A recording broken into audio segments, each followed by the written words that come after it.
Thank you, ladies and gentlemen, for joining us today across the great Louisiana plain, where we are elevating the cause of constitutional conservatism, advancing the voice of constitutional conservatives, and rapidly now draining the Louisiana swamp. My name is Chris. And I'm Danielle, and this is the State of Freedom, brought to you by freedom-loving Louisiana First Patriots. Hello, State of Freedom warriors. Thank you for inviting us to be part of your day. We are so grateful for you. You are, as we always say, and can't say it enough, the very best listening family anybody could possibly ask for. And we are only here because of your encouragement, your prayers, and your financial support. If you're looking for a way to support us, to advertise with us, or to send us feedback, please visit our website at freedomstate.us. We would also really appreciate it if you'd help us get the word out and spread the reach of the State of Freedom. Please like the show on whatever platform you listen to us, subscribe to it, and share it. And you can share short clips instead of the full episodes if that's your thing on the YouTube and Rumble channels. And links to those are always over on freedomstate.us and in the show notes. Well, today we are going to be speaking with a fighter, a law and order patriot, and someone who I view as a very straight shooter, Louisiana Congressman Clay Higgins. Before we meet the congressman, let me read the scripture of the day, and it is Psalm chapter 48, verses 9 through 11. And it says, "Lord, as we worship you in your temple, we recall over and over your kindness to us and your unending love. The fame of your name echoes throughout the entire world, accompanied with praises. Your right hand is full of victory. So let the people of Zion rejoice with gladness. Let the daughters of praise leap for joy, for God will see to it that you are judged fairly." The scripture tells us to meditate on the goodness and the kindness of the Lord and to worship him.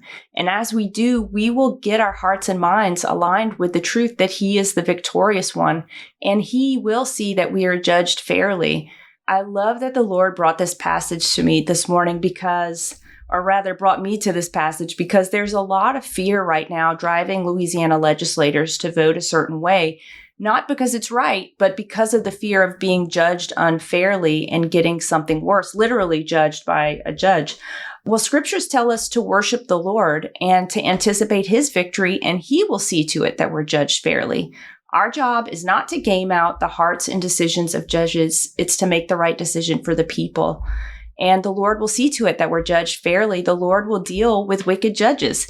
And one of my favorite scriptures, Hebrew 10:39, says it this way: "We are certainly not those who are held back by fear and perish. We are among those who have faith and experience true life."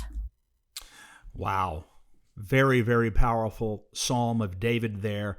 And I'll tell you, Danielle, that if we did not have the Lord in our lives and have his grace, everybody would be walking around in fear, because it's my personal opinion that the powers that be, the sinister forces arrayed against our freedom, want us to walk around in fear.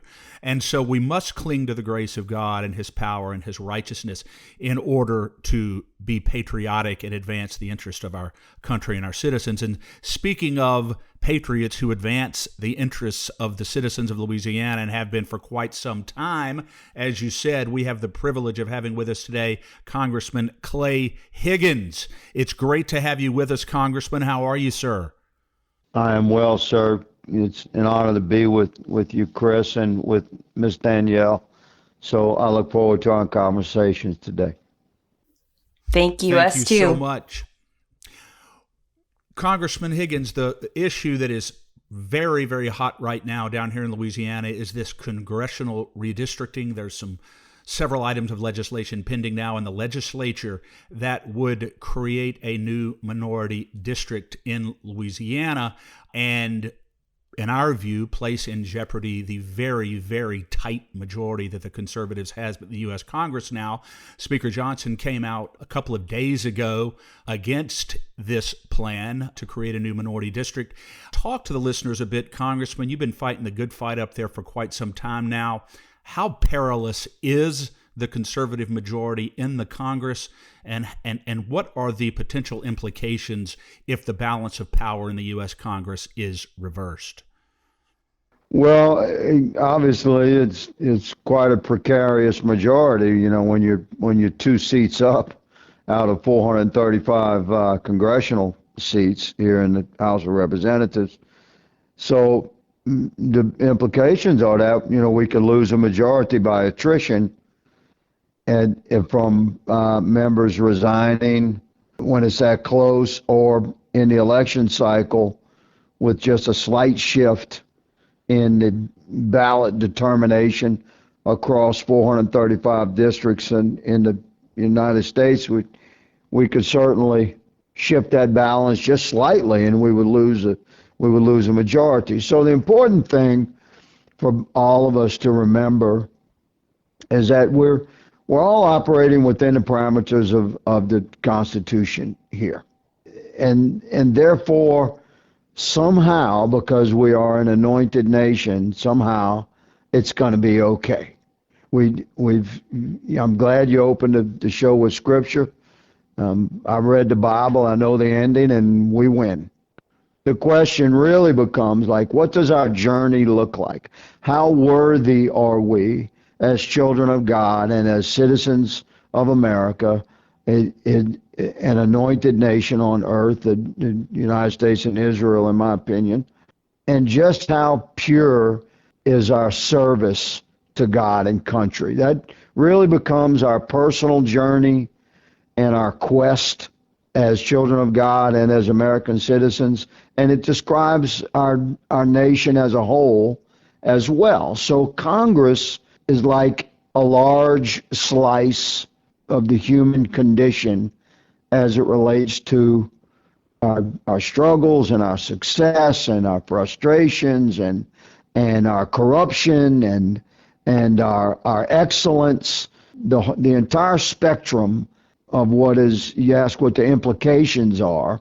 The loss of Republican majority in the House of Representatives would be most significantly felt in our committees, because by having a very, very slim majority, you can have a one-seat majority in the People's House, and you're still the majority, which means you control 100% of the committees. And if you control all the committees, then that's where you have the power to steer the country in one direction or another. And obviously, America needs a great correction towards the right, because we've been drifting so far towards the left and away from the core principles and Christian values that made our country great to begin with.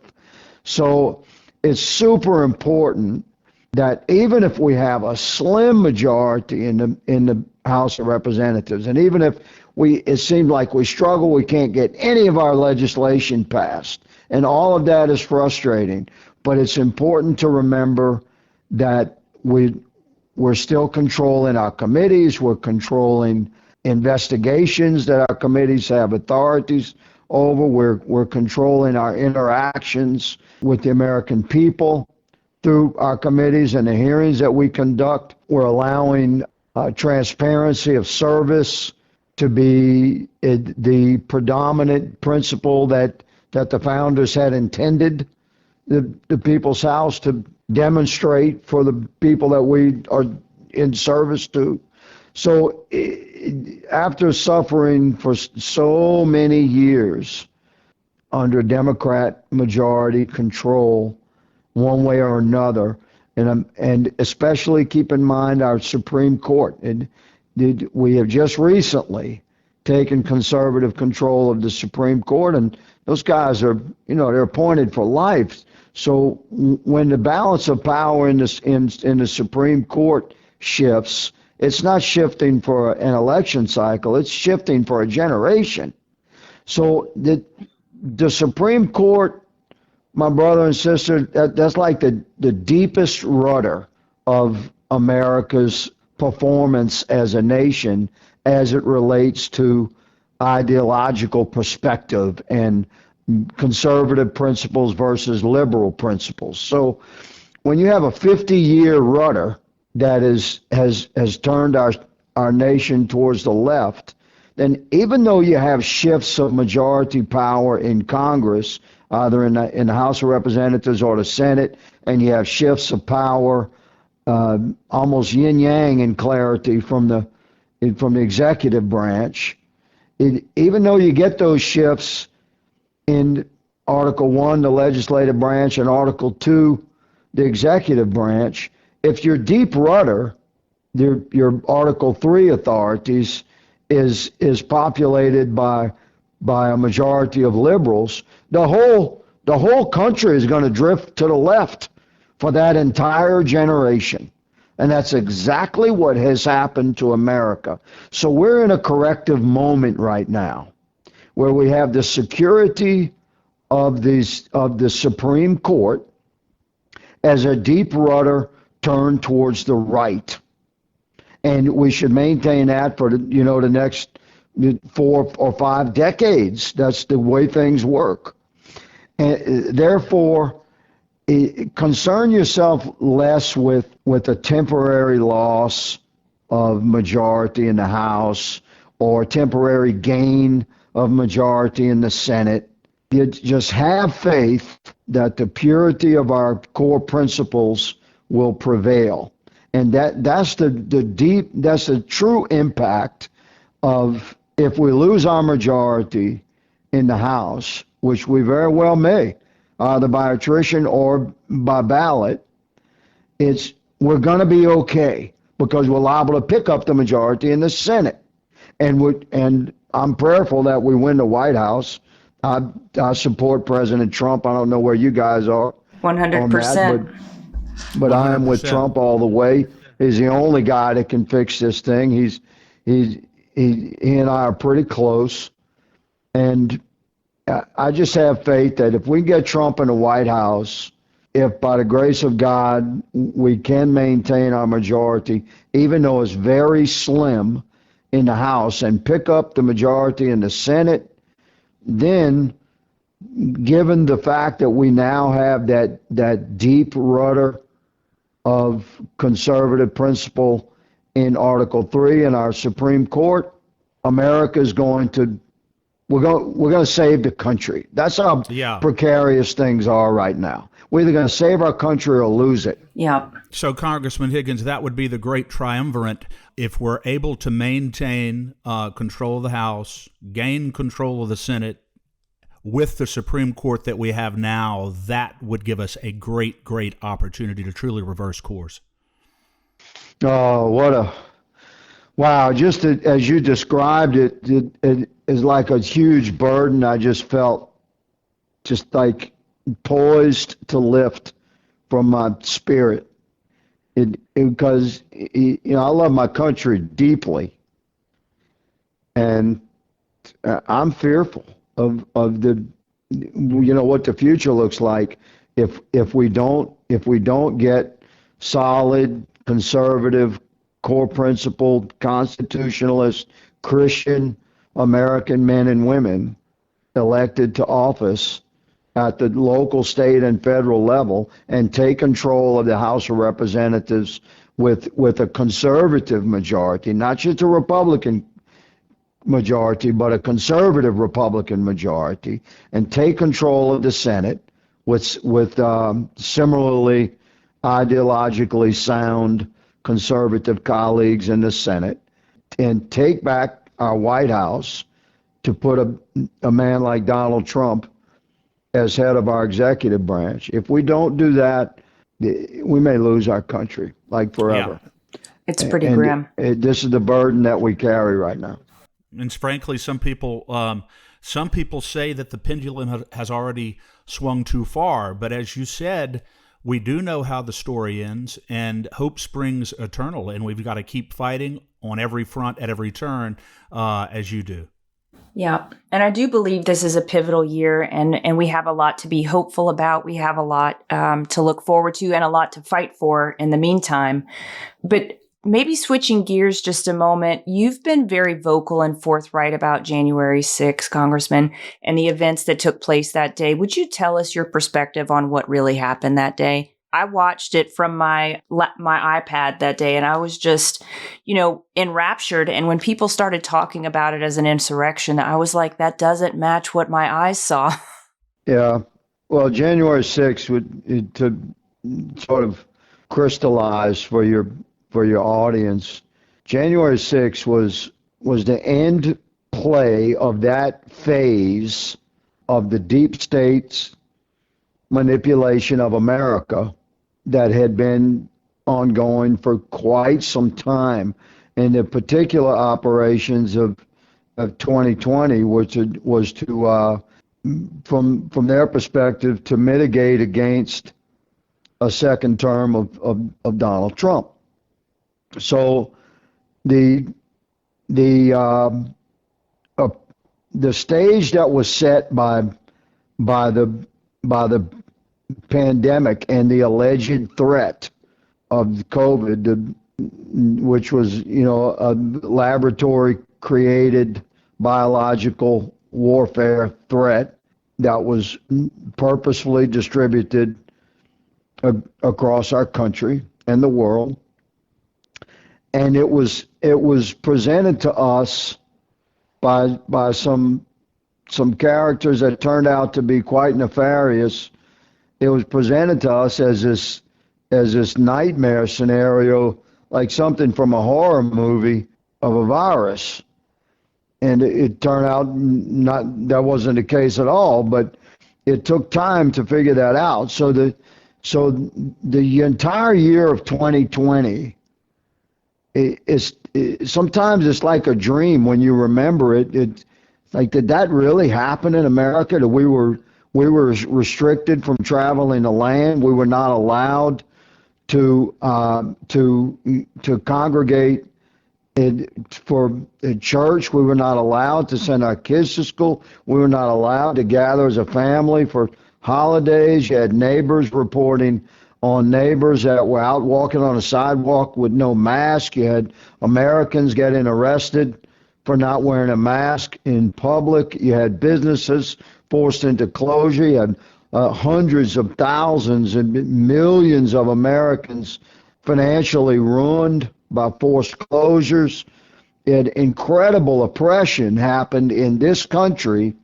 Yeah, and let me ask you this, Congressman Higgins. Let me interrupt you for just a second there, because we could not, at least I could not agree with you more that of just the devastating effect that the lockdowns and those health protocols have had on the American people, just across the country. But is it your view that the motive behind that pandemic was in part, if not substantially, in order to defeat Trump's reelection effort? 100%. It was to set the stage.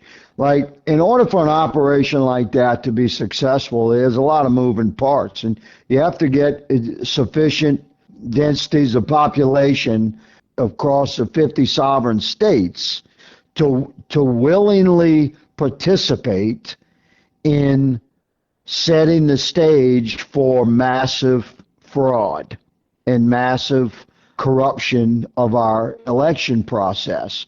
And so mail-in ballots was like the perfect mechanism for corrupt actors to use, but the only way they're able to use them at the level that they knew they would need to defeat Trump would be as if the states willingly, in and of themselves, participated in the delivery of hundreds of millions of mail-in ballots,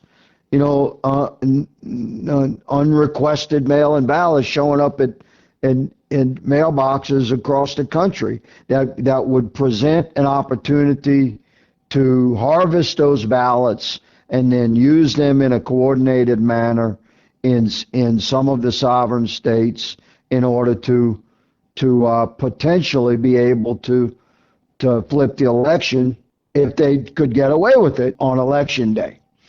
And so that stage was set all year long. And who was setting that stage? Who was participating in that? The FBI. Because the FBI, now they were not acting alone, but you have to realize that the FBI that entire year was in possession of the Biden laptop. and they showed their cards for permanent historical reference. They made a bold play in October of 2020 by having 53 former intel officials sign a letter to deliver to big media across the country. They're willing partners to deliver a letter saying, pay no attention to this laptop stuff. It's all Russian propaganda. It's so interesting. You may know this, but it's so interesting that you bring up the Biden laptop, because I think today the FBI finally admitted that they have had it all along. They had it all along. They knew what was in it. I know they knew what was in it because it's the FBI, and they had it for a year. And I had it for 10 minutes, and I could see that it was condemning evidence against the Biden family because right. You're talking about bank records, man. And bank records, damning. all of us have a history. Every American has gotten some kind of letter from the bank, and we have this like indignant response, right? Well, this can't be right. And you call the bank, and guess what? The bank is right. So, right, every time, man. So every American knows that, wow, bank records indicating massive suspicious transactions of money, this stuff was condemning, and it's the opposite of Russian propaganda. Russian propaganda does not produce bank records. Oh my gosh, So you're right. No, so right. And Congressman So Higgins, the FBI knew this. I'm sorry. I'm just saying the FBI knew this, man, and that was part of election interference. Yes, and to bring you back to your original point, though, January 6th.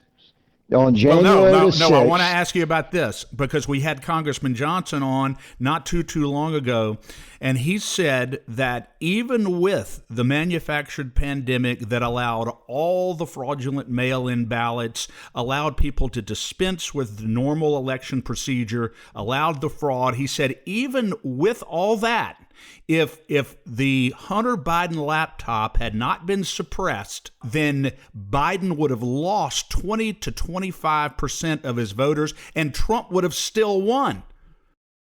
Yeah, I agree with that. That's a pretty sharp assessment. I have not heard Mike say that, but I believe he did say that because he's a smart guy. And that's absolutely true. So, yeah, you have to think how panicked the deep state was in order to actually put that letter on record. They knew there's no one ringing that bell. Like, you can't hide a letter like that. So they knew that time would pass, and we would always have access to the letter. We would know that they did that. And we would know eventually that because eventually we were going to get possession of this laptop. They had to know that. So this all built up to the compromise election of November. In 6 of our sovereign states, appeared to be a coordinated effort.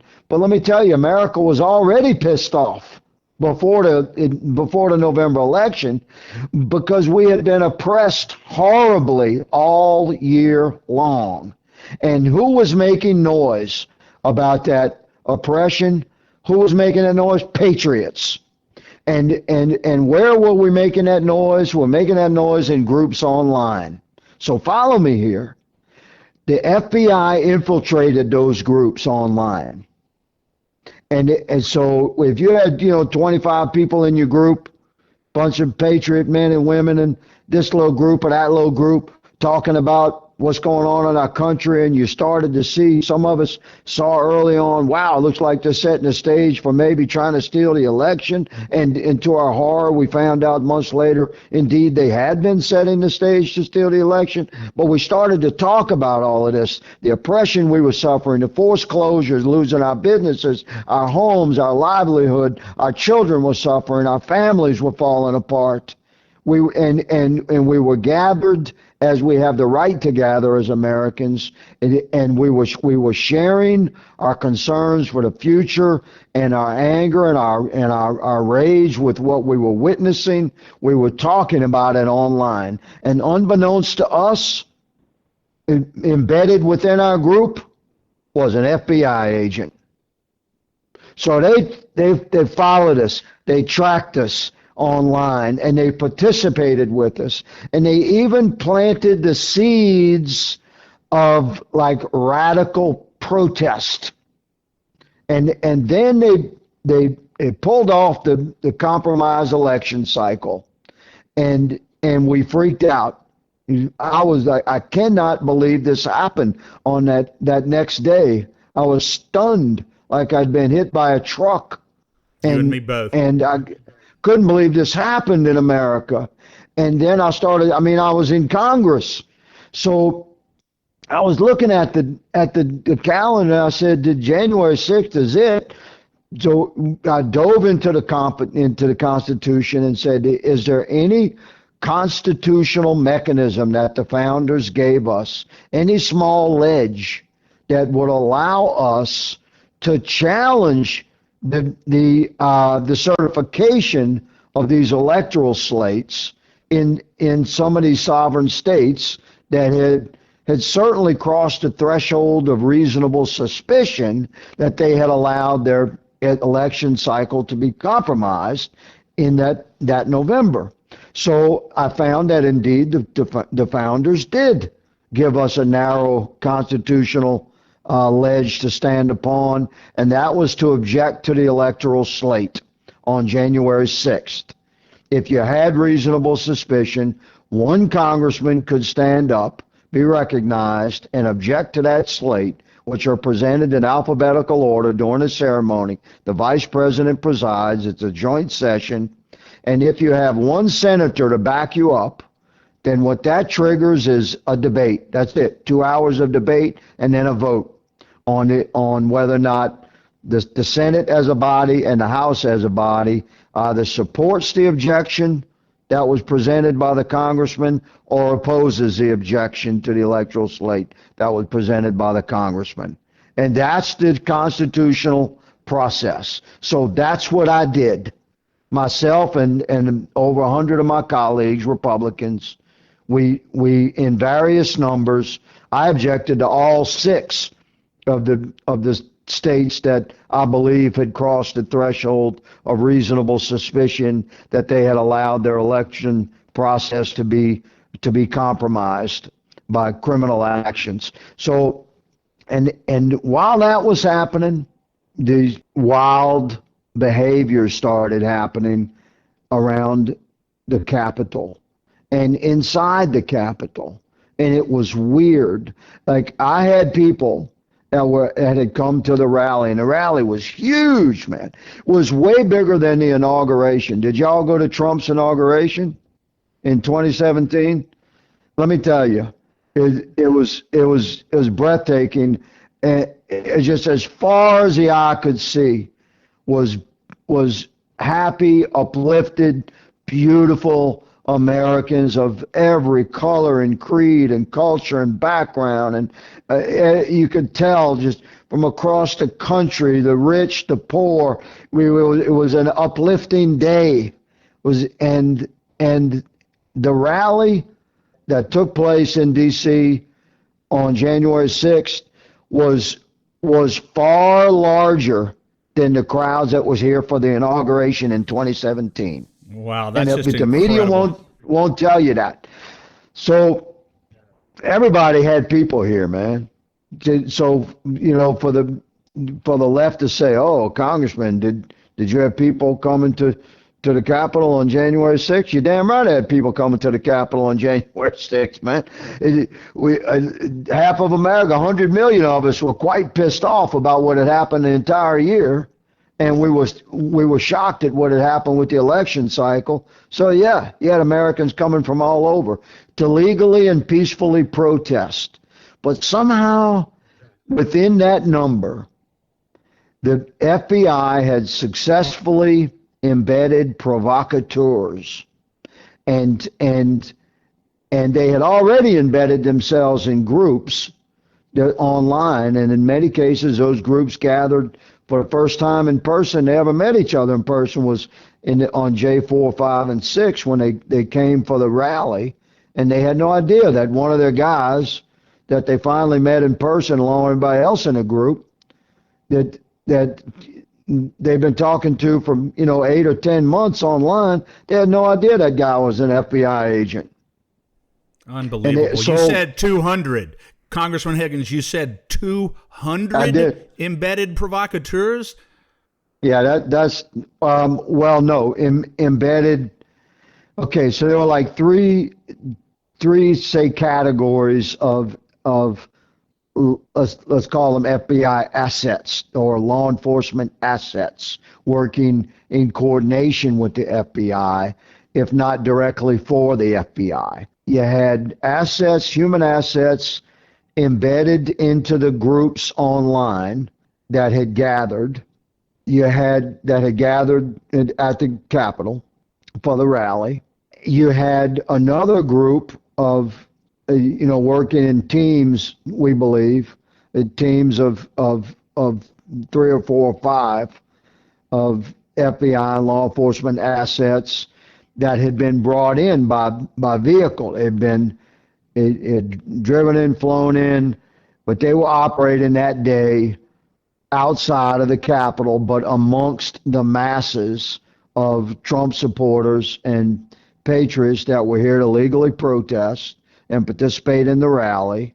But there were, unbeknownst to everybody out there, there were many groups of 3 or 4 or 5 FBI assets that looked like Trump supporters out there, but they were acting as monitors and provocateurs. They were documenting everything. They knew what they were doing. All those guys are wearing body cameras, and all of them were running iPhones, and what they were doing was recording everybody that was there. Because when I was telling you earlier when you asked this question, what happened on J6, I said J6 was the end of that phase of their operation. The next phase was investigation, arrest, and prosecution and imprisonment.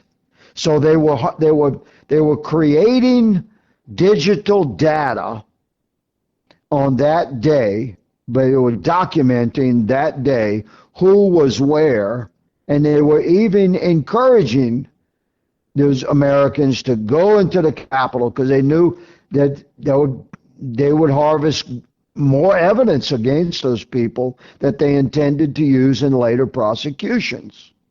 Where do we go from here? And it was all about destroying. We take our country back. We take our country back at the ballot box, and we just have to recognize that this was, I believe, and I've looked at a tremendous amount of evidence, man. I mean, I'm a cop. It's in my blood. I have outside my office is the only thin blue line flag flying outside of a congressional office, I'm told, in the history of Congress, on either side, the House or the Senate. So I'm a cop. It's like, it's in my blood. I've like held the FBI aloft as a badge my whole life. So it gave me great pain to come to these conclusions through calm and objective investigation. But what I'm telling you is based upon evidence that I'm in possession of, and I have observed carefully. And there was another group, the third category of FBI agents or assets, law enforcement assets. They were dressed as Trump supporters inside the Capitol before the doors were open. Those guys were guides. Because, like you two, have you been to the Capitol? Yes. Okay, you can't just walk in the door and get anywhere, can you? No, absolutely not. Absolutely not. You have to have a guide. You have to have somebody that knows where they're going, especially if you got a lot of emotion rolling and adrenaline. So you had law enforcement assets that were working either for the FBI or in coordination with the FBI, were inside the Capitol, dressed as Trump supporters, so that when they did open the doors and wave in the masses, amongst which were also two other categories of FBI agents and assets. So were either in the groups that had assembled online and gathered that day in person at the Capitol or a couple of days before, and groups that were brought in that were working in teams of 3 or 4 or 5. So, but embedded amongst the masses outside the doors were those two categories of FBI agents or assets. But when they opened the doors and waved those people in, they had to have somebody to guide them. So this is where FBI assets dressed as Trump supporters themselves working in teams of 4 or 5. Like, you'd come in the door and say, oh, who are those guys? They're with us. And they'd come on, follow us. And they knew where to go. So that's how these groups were able to get directly to the Longworth Cannon Tunnel, to the Capitol, directly to the statuary, directly to Madam Speaker Pelosi's office, directly to the House chamber, directly to the Senate chamber. There's no way somebody that doesn't know how to get around this Capitol very well can just walk to those places that I just named. You're right. You have to have a guide. What does accountability look like? Removal from office if you're an elected official, either by ballot or impeachment.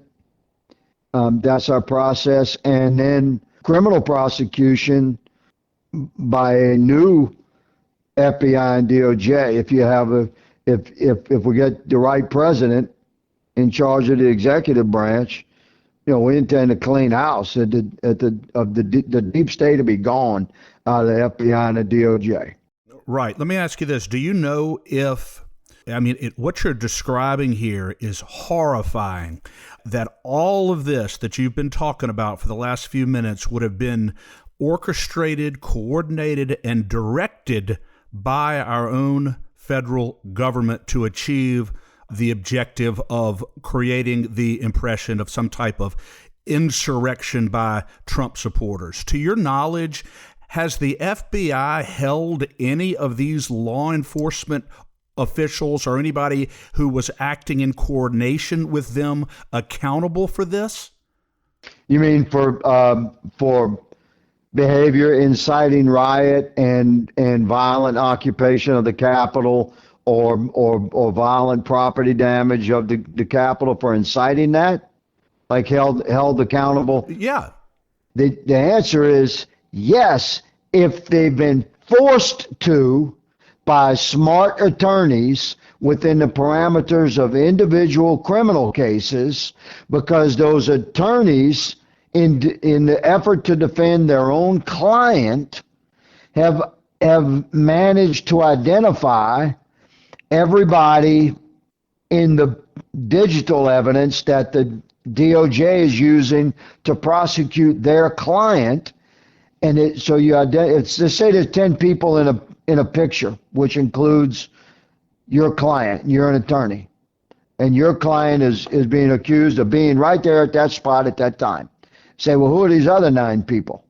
So you identify 8 of the other 9, and by court proceedings, the DOJ can be forced to identify what have they done with those other 8.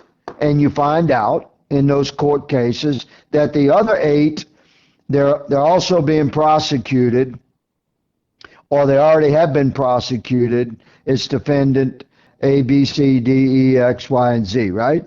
But then you say, well, what about this 9th guy? And they say, well, we can't identify that guy. What do you mean you can't identify that guy? So the smart attorneys, if they know what court proceedings to use and what buttons to push, use the court system to force the DOJ to admit that the 9th guy was an asset. And they say, well, that guy is working in cooperation with law enforcement that day. So gradually, once the DOJ started figuring out a couple of years ago that attorneys were going to use this tactic, then the DOJ started like preemptively prosecuting those guys secretly with very light penalties. They say, oh yeah, we did identify that guy. That guy was Clay Higgins, and he confessed to this, and he was sentenced. What was he sentenced to? Well, that's sealed. So then the attorney's got to dig for that, and you find out, oh, he was sentenced to 6 months suspended sentence, and record expunged after a year, something. So very, very light sentence. So to answer your question, yes, they have admitted that some of these people that were law enforcement assets or FBI agents that participated in the same stuff that Americans are being crucified for, and even they were pushing the buttons to make it happen. The DOJ has been forced to identify some of those people, but once that has happened within that criminal case, the judge puts protective order on that data, so the attorneys cannot discuss it or reveal it, or they become subject to criminal and civil procedures themselves, and so it just gets locked up. Yeah, I take it that the American citizens who are housing the D.C. Gulag, who've been held in prison since January 6th, are not the ones who were acting in concert with law enforcement at J6. Those they were the those ones are real Trump entrapped. supporters. Yeah, those are the ones entrapped. So I want to ask you about that. What is the status? That is one of the grossest miscarriages of justice that I think that I have ever seen. What's the status of the J6 prisoners? I'm talking about the real Trump supporters who were there to peacefully protest, as you said, who were entrapped into this situation. What's their status right now, and what's being done to try to secure their relief? And the footage. Let me say that every one of the J6 defendants that are being prosecuted and adjudicated or have been prosecuted and adjudicated, every one of them has suffered violations of their Fourth Amendment, Fifth Amendment, and Eighth Amendment rights. Every one of them were in many ways they were brutalized, and that would include Americans that had done almost nothing other than sort of wander into the Capitol, for 30 or 40 minutes with their iPhone. But it would also include Americans that had done some bad stuff, like, broke windows and pulled down barricades, stuff like that. And those Americans that participated in some of the more violent acts that day, because that did happen. Those Americans were also entrapped. They were more susceptible to the insightful, wrong description. They were more susceptible because of who they were in their life and sort of their background, just who they were as human beings. They found themselves participating in things that they would never have done had those buttons not been pushed. And when you trace back who was pushing those buttons, what we're finding, to our horror, is that the original seeds of that kind of behavior were planted by the guy that had infiltrated the group online. That was the law enforcement FBI asset working undercover. Like, they were planting the original seeds of this stuff. So some people, let's say they were more fertile soil for that kind of suggestion, okay? But when you get down to it, the health and the lives of these J6 political prisoners is horrible. They've been ruined. Many of them are dead. They've committed suicide. Their families have been destroyed and just disintegrated. Their health is gone. They're still incarcerated. Their spirits are broken. I communicate with them and their families as much as I can, and their attorneys. I have certain ethical barriers that I cannot cross regarding my interactions, but and I have to be, very mindful that I myself follow the law, because in this country right now, if you're a patriot and you're courageous enough to say some of these things and to reveal some of these ugly truths, then do not expect that the other side is going to follow the law. Like, they'll hit your house. They'll hit your house. They'll destroy your family. They'll take everything from your life, and you'll find yourself facing bizarre charges like possession of bomb-making materials.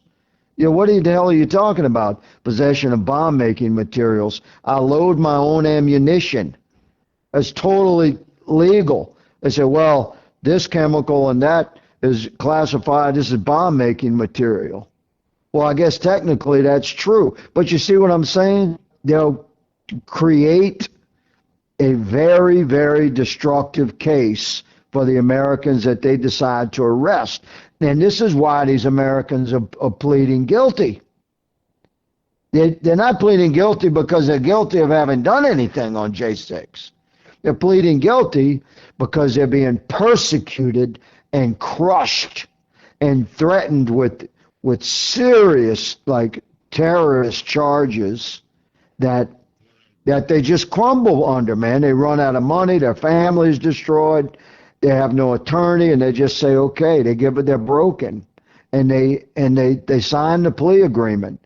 And the DOJ, does a victory lap to say, we got another J6 defendant to plead guilty. Yeah. Meanwhile, they are hand slapping the people who actually incited all of it. Yeah, if anything, if they're like forced, if they know they're going to be forced to reveal one of their sources, one of their assets, one of their undercover operators, then they will, like, preemptively go and just slightly charge that guy, so that they can technically say, oh yeah, we did prosecute that man. But they're being rude, and we have to release all the data. Like, this is where Speaker Johnson has the authority, and I'm encouraging him to release all of the digital evidence from J4, 5, and 6. What's the holdup? Unredacted, 100% to the American people. What's the holdup? Well, there's no holdup from me. I can tell you that. I didn't gather that. I would have done it immediately, but Speaker Johnson is a highly skilled and super intelligent, very calm and patient constitutionalist attorney, and he seeks and follows the counsel of some of the wisest people that he can access. And the more important the decision, if he knows it's going to impact, our country very greatly, then he's a very measured, calm man. And I admire that about Mike. I love Mike, man. He's like a brother to me. So I have total respect for the process that he believes he needs to go through in order to release the J4, 5, and 6 digital data, all of it. And I believe that ultimately he will. It's not rolling out the way I would do it, but I hope that I'm explaining that doesn't mean that I condemn the way Speaker Johnson is conducting himself. He's a different man than me, and thank God they have different men than me in the world, right? I've heard that he wanted to make sure that some of the people in different frames who have not been persecuted by the FBI were blurred out so that they don't face persecution, prosecution, get hunted down. I heard that too. So I'm hopeful that that's part of it, but I don't know if it's true. I don't know, and I disagree. Yeah, I disagree with that assessment, because those Americans didn't do anything wrong, and when you have, I've told my colleagues so many times in citizens and town halls for years, when you have an executive abusing his authority, you don't change the authority, you change the executive. So the only reason you'd have to blur faces is to protect innocent Americans from oppressive persecution by the DOJ and FBI. So you don't change the record of history, you change the DOJ and FBI.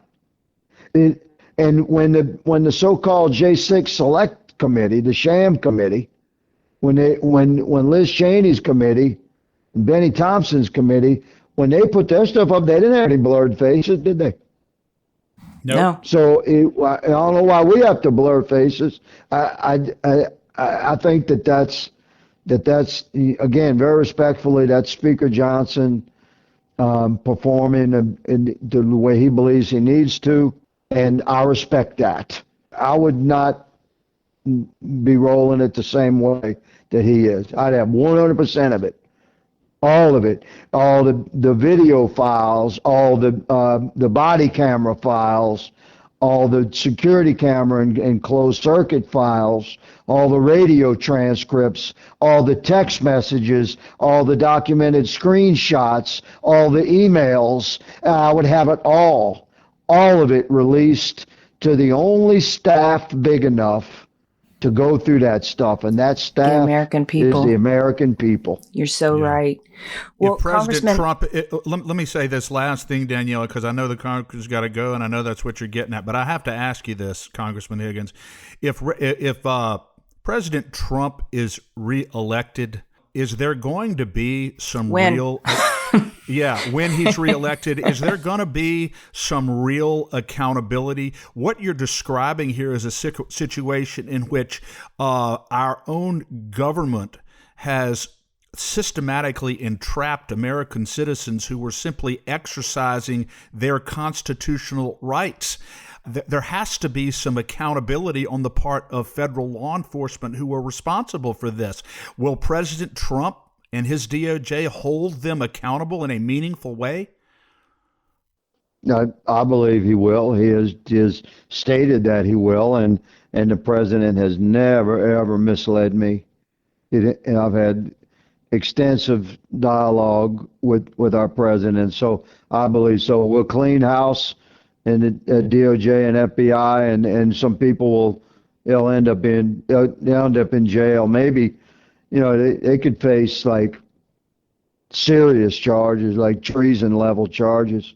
they should. They should. And he's also been persecuted by the FBI, so he's also felt a lot of the same pressures. He's a victim. Yeah, exactly. Yeah. Exactly. Mm-hmm. Well, we want to be respectful of your time, Congressman. We have so enjoyed I'll call talking in to again.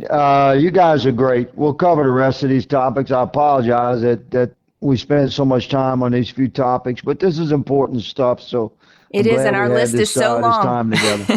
Thank you Yeah. so much. Thank you for your time. Is there anything our listeners can do, just as you close out your conversation with us, to help get the truth out about January 6th? Is there any pressure that they can apply? And just to respectfully encourage Speaker Johnson to fully release unredacted files. Yes, Okay. ma'am. Okay. And what about how can we be supportive of the prisoners who are being held unlawfully? That's a good question. You can communicate with them directly in where they're incarcerated. A lot of that is public data. So if you find open source public data, you can post it on your website for people to send, respectful letters of encouragement and support to these men, because they really appreciate outreach like that. Well, thank you. Thank you for your Yes, time, ma'am. Yes, Congressman sir. Higgins. You're a great American, a great patriot, and we will visit again soon. God bless you, sir. Yes, sir. Yes, ma'am. God bless you both and your audience. We're going to be okay.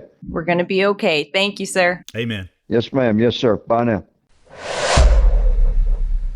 Chris, it's so refreshing to talk to someone who has access to information that we could only hope to have access to, who is sees with such clear vision what needs to be done. I mean, he has a very black and white view of right and wrong. And I just find it so refreshing because I'm so tired of equivocating weak people in leadership. Yeah, and he absolutely speaks the truth, how it is. And I am staggered, honestly, Danielle, by what he has described. I'm just staggered that our own government would coordinate an effort like this in order to entrap and curtail the freedom of innocent American citizens. And I'm not saying that everybody was completely innocent, but as Congressman Higgins said, even the ones who did do some things wrong were instigated into doing it. Yeah, but I'll challenge you on that, Chris, because are you really surprised by it? I think I'm surprised by the revelation that it's coming out, but we have all suspected that this was the case because it didn't make any sense whatsoever. And we could see that these people were patriots. They were honorable. If you listen to any testimonies of people who were there on January 6th, they couldn't say enough about how wonderful of a day it was, how just like Holy Spirit was there. You know, it was just a sense of great patriotism, of great just joy of being together. And so I couldn't really buy that this wasn't a government ploy the entire time. Yeah. And, I suppose you're right, because as you do, I know a number of people who were there, some of the finest Americans that I know. And when the government can do this without accountability, and hopefully there will be real accountability at some point, then we are living in perilous times for the Republic. Yeah. I really loved what he said at the outset about how we need to examine ourselves and see how pure our service is to God and country. And I think that's a great recommendation. It's a great thing that in an examination we can all make of ourselves. I think it kind of harkens back to the advice that Danny McCormick gave a few days ago, where he talked about, the evil and the good lies within you. You are the one who makes the choice. And I'm just so grateful that we have someone who is operating in pure service and who is not trying to cover for the government. Exactly. And hopefully, justice indeed will prevail. And speaking of the line between good and evil, Alexander Solzhenitsyn, who spent many, many years in the Russian gulag, very courageous Russian prisoner, said that the line between good and evil does not pass through states. It does not pass through institutions. The line between good and evil passes through each individual human heart. And I think that's what Congressman Higgins was alluding to when he said we must always question ourselves about how pure is our service to God and country, and be examining our motives all the time. Yeah. I agree. Well, Chris, it was such a pleasure today. I'm so honored that we had the opportunity to sit down with the congressman and get his thoughts. Of course, our list was far, far longer than what we were able to get into. So I'm really excited that we'll be getting him back on the show soon. There's plenty more for us to talk about. I think, we wanted to talk to him about immigration and the state of our local police forces and much, much more. So we will be sure to let you all know whenever we schedule him to come back on and pick up the conversation where we left it off. Absolutely. He's a friend, and we will absolutely have him back on. Danielle, I never like to end without thanking our many listeners across the state to the State of Freedom for sharing, subscribing, and supporting our show. We are so thankful to be the voice of constitutional conservatism in Louisiana. And again, I am always grateful for our supporters to the State of Freedom. Yes, and if people are looking for a way to support us, you can do that over at freedomstate.us, or you can send a check to our P.O. Box at P.O. Box 861, Berg, Louisiana. That's B-O-U-R-G, Louisiana 70343. And also LeCag, you can support the work that we're doing. We've been busy at the legislature, which is why you haven't heard as much from us lately. But it's been a hectic special session, and you can support that work by going to lecag.org. And Chris, give them the P.O. Box. P.O. Box 64952, Baton Rouge, Louisiana 70896.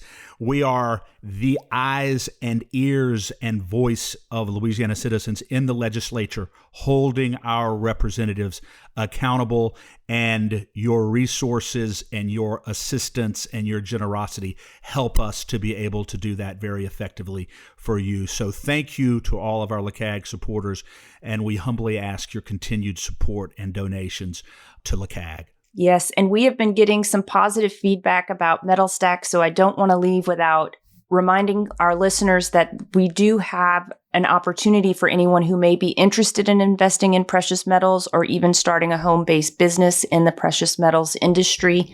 Metal Stacks is a precious metals collectors club where you can buy your metals at the best prices on the market, which is actual dealer cost. They beat the big sites and they have no credit card fees and no minimum. So if you are just interested in purchasing metals, you can visit metalstacks.com/DWalker and get to shopping. That helps me out. I get the commission, and you can refer people to Metal Stacks for an additional income. So if you're interested in learning about the referral business aspect of Metal Stacks, just email me at Danielle@freedomstate.us and I can get you all the info. Katie and I are very much enjoying participating in Metal Stacks. It's such a blessing and such an opportunity that we have. Well, Danielle, I'm so happy to have spent time with you today. It always flies by. What a great, great opportunity to meet with Congressman Higgins, and with continued support of great patriots like him and listeners and activists across our state who share and listen and subscribe to the State of Freedom. Each and every day, we will take another great step to preserve the state of freedom in Louisiana. Amen. Have a great one, Chris. Thank you. You too. Thanks for listening to The State of Freedom. To stay on top of all the calls to action we mentioned today, just check out the show notes for the episode. If you'd like to support the show financially, visit our website at freedomstate.us. If you'd prefer to give by mail, you can send a check to The State of Freedom, LLC at P.O. Box 861, Berg, Louisiana 70343. If you own a business in Louisiana and are interested in supporting our show by advertising, please email us at info@freedomstate.us. To get involved with Louisiana Citizen Advocacy Group, visit lacag.org, LACAG.org, or email Chris at chris@lacag.org. If you're enjoying the podcast, please subscribe and share it. Give us a 5-star rating in the reviews. Thanks again, everybody. We'll see you next time.